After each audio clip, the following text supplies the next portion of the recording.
You know, I think it's a real destination. Okay, it really is, and I wanted to share that some of the ideas that we'll share today, some may work for you and some may not work for you. And really, what I want to do is just offer some perspectives and perhaps talk about a couple of tools that can actually help you achieve better for yourself and obviously for your team as well. I think it's a mirage sometimes when the paradigm that we look at work-life balance is really in that binary. If you have more life, therefore there must be less work. If you have more work, there's got to be less life. And I think that's sometimes a little simplistic. It's very easy. It makes a nice soundbite, but it's a little simplistic. And what I wanted to share, and we'll talk about it, certainly at the Q&A throughout the session, is a concept I introduced in my book. The book is called it's The Personal Balance Sheet. This one's a Canadian bestseller, interestingly. And in it, I share a concept called the personal balance sheet. Not surprisingly, that's the name of the book. Essentially, it says that if you take a look at your life, you could divide it in 7 different dimensions: community, family, intellectual, spiritual, physical, financial, and career, which we'll delve into a little bit more. And if you can say that a certain amount of your time is spent in each one of these at a particular point in time, you will have the balance that you deserve. The problem, obviously, is that sometimes things are out of balance. So when we think about work life, if we think about life, is it community? What you're doing in the community, whether it's a PTA or a not-for-profit board you sit on, or whether it's doing something in the neighborhood. Maybe it's a professional group, an association that you're part of. Family is pretty obvious, and it's not just your atomic family, but also your extended family. Intellectual is how you're growing your brain. What are the additional inputs that you've got? Are you developing that intellectual flexibility? How often, for example, do you read challenging nonfiction books?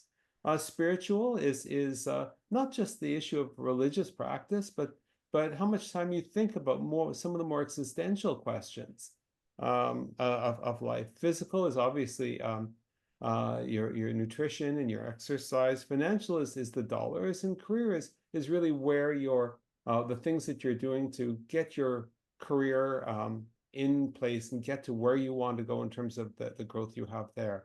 And so if you think about the effort that you put in each of these 7 at a particular one point, okay, you can say, okay, for me, the best balance looks in a particular way.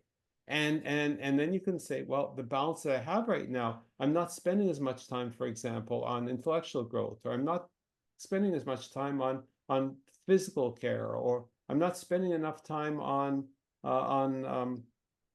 community, or gee, these are all opportunities that I just haven't really explored yet. And maybe I can get some more satisfaction out of life if I put more into some of these other buckets. And by the way, perhaps put a little less into other buckets.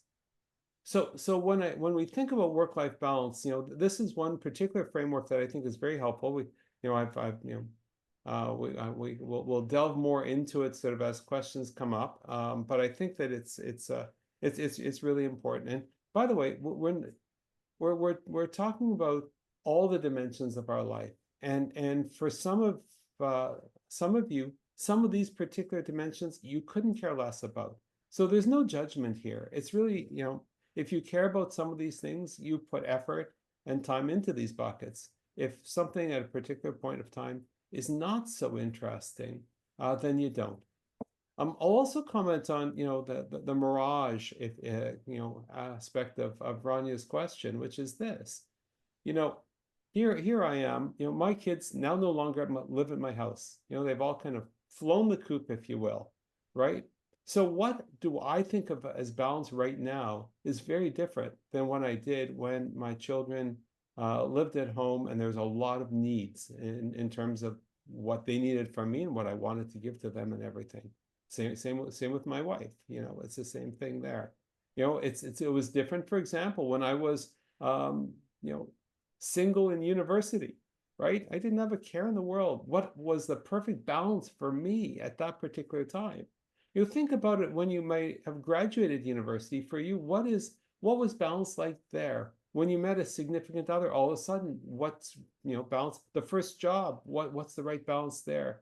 You know, at every different stage of life, right? You can decide what is the appropriate balance that might be for you at a particular time. Sometimes what happens is that we're in chapter 3, for example, but we still think we should be in chapter 2. We're in chapter 3, but we haven't moved on to chapter 4, right? And every time when there's major life changes in our situation, on any dimension of these, we should sit back and say, what is the balance right now that I think is best for me? And by the way, it's usually not a solo decision. If you've got a significant other, if you're, excuse me, that's also part of the conversation. But to say, okay, now that I'm in this kind of zone of my life, this is how my balance should be, and I should let go of some of my prior expectations and put new expectations in place. So that I think is a good frame, Rania, to the question, reality or mirage.